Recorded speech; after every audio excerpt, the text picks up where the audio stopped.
عاجل وفاة حامل السند النبوي. وفاة الشيخ بشير أحمد صديق عن عمر يناهز 90 عاما. إنا لله وإنا إليه راجعون. في الأول هنوفي حضراتكم بكافة التفاصيل، بس في الأول كده لايك للفيديو واشتركوا وفعل الجرس من كلمة الكل عشان خاطر يوصل لكم الجديد والترند.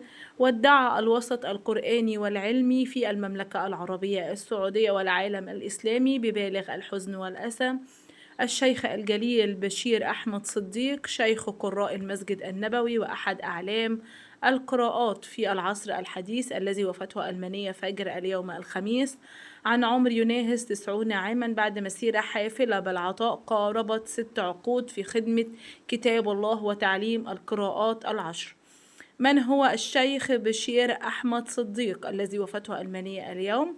وارتحل الشيخ بشير الذي ولد في الهند في شبابه إلى المدينة المنورة، حيث نظر حياته لتعليم القرآن الكريم في المسجد النبوي الشريف، وتتلمذ على يد نخبة من كبار القراء، من أبرزهم الشيخ محمد أيوب والشيخ علي جابر رحمهما الله، واللذان تقلد الإمامة في الحرمين الشريفين، وأيضا والشيخ محمد الشنقيطي والشيخ البدير.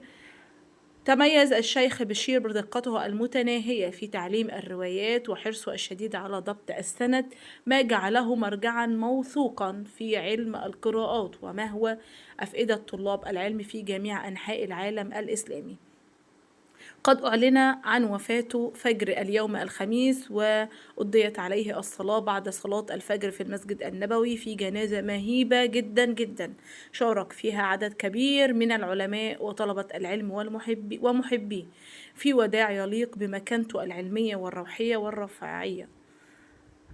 وفور إعلان خبر وفاته عم الحزن على أوساط المهتمين بالقرآن الكريم، ونعت مؤسسات علمية وقرآنية عديدة الشيخ الراحل، مشيرة إلى أن رحيله يعد خسارة جسيمة لعلم القراءات، كما تداول محبوه وطلابه عبر مواقع التواصل الاجتماعي مع مقاطع نادرة له أثناء قراءة الطلبة بصوته الهادي وهبته الوقورة في لحظات مؤثرة تخلد أرثه العلمي وتواضعه الصغير.